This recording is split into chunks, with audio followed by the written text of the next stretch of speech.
nossa equipe de reportagem do Vira e Mexe foi procurada pelo senhor Janus Roven Almeida Abreu. Ele é filho deste casal que aparece na imagem, o senhor Francisco de Assis Lima de Abreu, de 94 anos, e a mãe dele é Ismênia Almeida, de 88 anos, 66 anos de casados.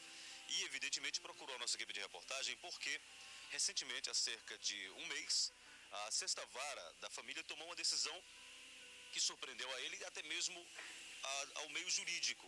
Ou seja, a curatela provisória foi dada a um filho que mora em Minas Gerais, que é reitor em Minas Gerais, é quem é o responsável para administrar os bens e também o dinheiro da mãe dele, sendo que ele é quem mora com os pais, ou seja, leva no médico, ao banco, para passeios, para viagens, cuidados médicos, é quem administra a casa, inclusive os funcionários. Mas para que você possa entender melhor essa história, existe também um processo na promotoria do idoso contra 4 dos irmãos.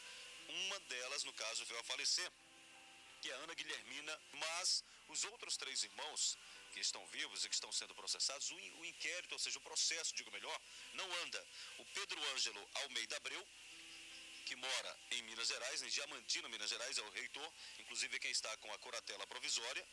Geraldo Edmo Almeida Abreu, que mora em Manaus, e ainda o Francisco Eduardo Almeida Abreu, que mora nos Estados Unidos. Mas para que o telespectador possa entender melhor essa história, há algum tempo a Ana Guilhermina morava com os pais, ou seja, era você e ela na casa, né? Morava eu, meus pais, que eu sou solteiro, nunca deixei de morar com meus pais. E morava a Ana, depois que ela foi casada, separou, ela já morou umas 6 vezes mais ou menos lá em casa, né? A mãe já tinha expulsado umas 2 vezes também, ela era muito difícil.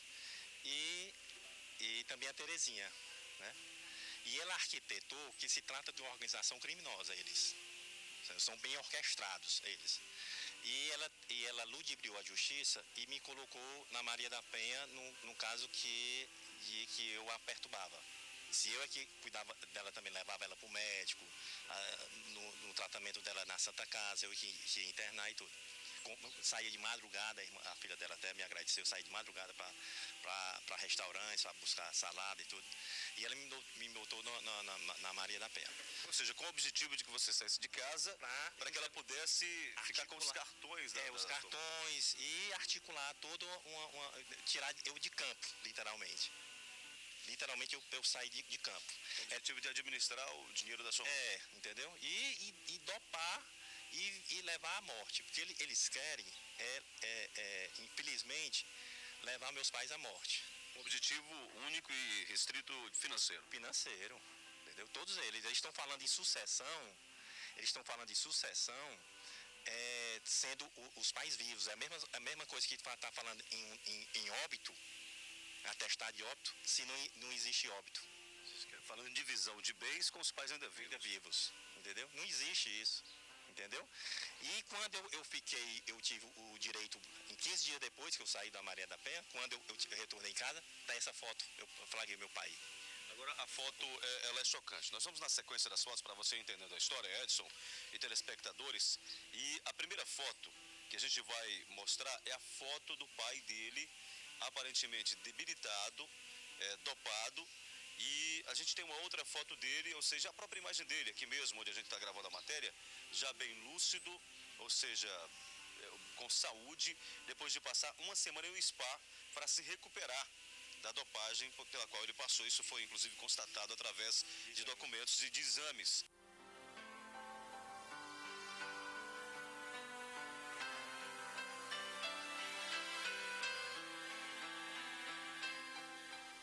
Você teve que levar o seu pai para passar uma semana para se recuperar da dopagem. Foi uma semana que ele passou no spa e ela, altamente ardilosa, juntamente com os demais, fez um boletim de ocorrência como eu tivesse sequestrado meu pai.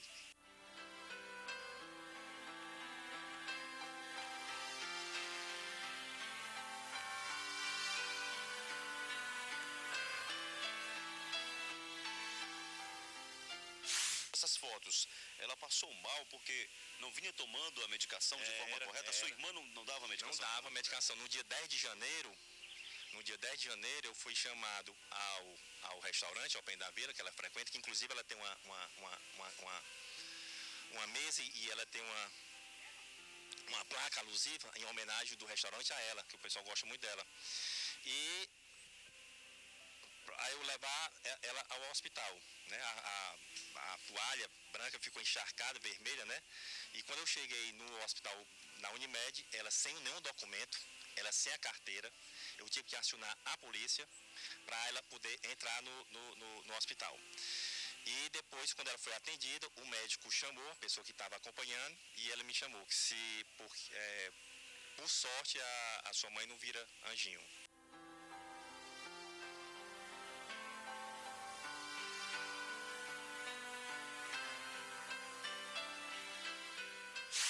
Esses que brigam pela curatela provisória, nenhum deles, moram fora, evidentemente, compareceu ao aniversário. Tem aqui as fotos do aniversário e apenas você, o único filho que estava presente. Não, o meu pai passou, ano passado, ele passou 2 vezes internado. E nenhum veio visitar. Uma audiência desnecessária do comparecimento deles, todos estavam lá. Todos. Mas na hora do problema de saúde não apareceu ninguém. Não apareceu ninguém. No dia 28 de janeiro, numa audiência que era desnecessária a presença deles, estavam todos. Um que mora nos Estados Unidos, outro que mora em Manaus, o reitor, entendeu? O objetivo de ficar com a curatela provisória. Entendeu? Aí teve. O meu pai, por 2 vezes, teve internado no Hospital São Raimundo, eles não vieram. Inclusive, um deles internou por causa do reitor, porque que fez a medição do terreno para expulsar o meu pai da casa. Agora, um outro caso mais grave, que inclusive está sendo apurado aqui através de um processo, olha só, que é um processo que está correndo na Procuradoria Regional dos Direitos dos Idosos e também, aqui as imagens também do processo da Promotoria de Justiça do Núcleo de Defesa do Idoso e do Portador de Deficiência. Esse processo contra os irmãos Ana Guilhermina Almeida de Abreu, que já veio a falecer, o Geraldo Ednon Almeida de Abreu, Pedro Ângelo Almeida de Abreu e Francisco Eduardo Almeida de Abreu. Esses processos simplesmente não andam.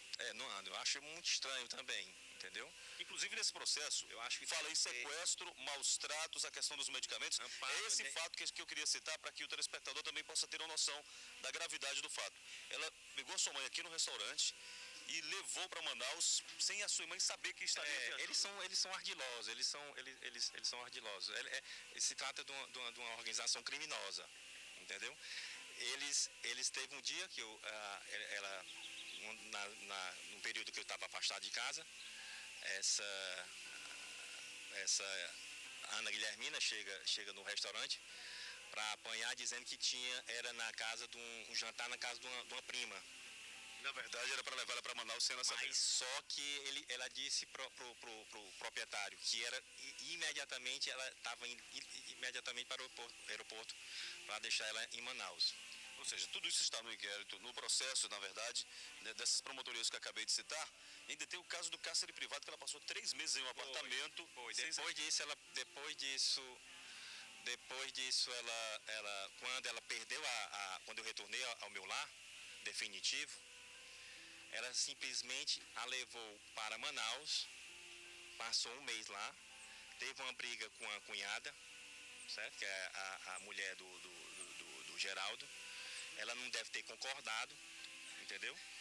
É uma moça decente. E ela simplesmente retornou para Fortaleza e alugou um apartamento mobiliado e ficou durante 3 meses, durante a minha mãe, em cárcere privado. Não sei, uma das cuidadoras que ficou lá, ficou agora tomando conta da mamãe lá em casa e a distratou na minha frente, chamando a minha mãe de bruta. Imagine durante esses 3 meses que não tinha minha vigilância.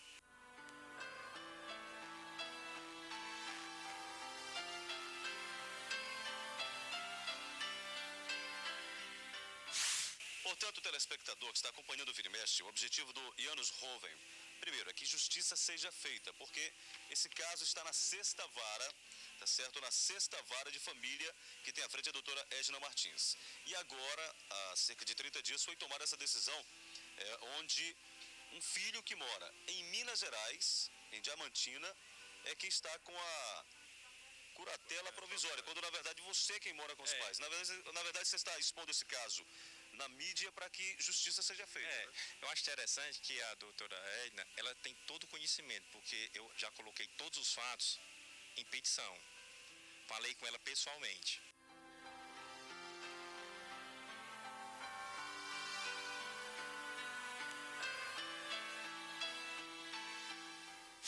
Nesse momento, o que você agora pretende e vai fazer? O caso está chegando ao conhecimento público. O que vai ser feito após essa decisão, essa decisão judicial que foi tomada na 6ª Vara de Família? Não, eu vou até o fim. Ou seja, o objetivo agora é recuperar a curatela provisória. Em defesa dos meus pais, eles podem estar com gente poderosa, que eu sei que eles estão com gente poderosa, mas eu não tenho medo não. Eles podem até ganhar aqui na primeira e segunda instância, mas lá eu sei que tem juízes sérios, entendeu? Joaquim Barbosa, que lá é ABC, não tem de saber quem é não. Eu vou até o fim, em defesa dos meus pais.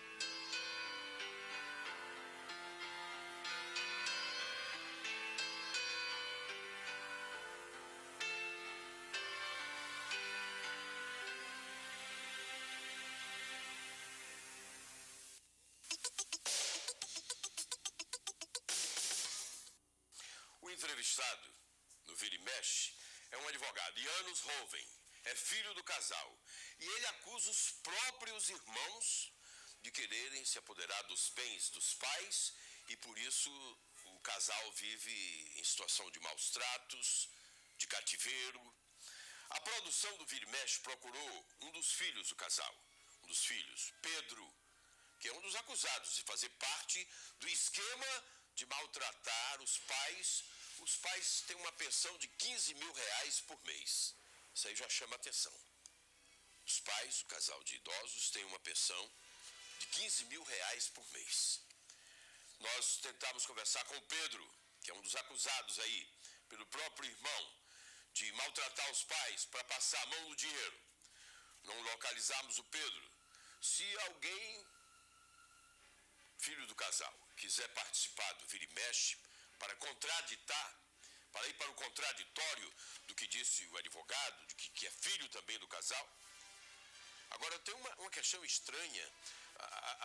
O tutor foi escolhido a 3 mil quilômetros, a pessoa que vai ficar responsável pelo casal, a 3 mil quilômetros de distância. Como é que a 3 mil quilômetros de distância você toma conta de um casal, de uma criança? Muita reclamação dentro do Aquiraz. Muitas reclamações, postos de saúde fechados no Aquiraz, porque a cacimba secou. Ô prefeito Guimarães, queremos uma explicação. Como é que fecha o posto de saúde porque a cacimba secou? O que o posto de saúde tem a ver com a cacimba? Por que não cava a cacimba? Fechar o posto de saúde lá do Cajueiro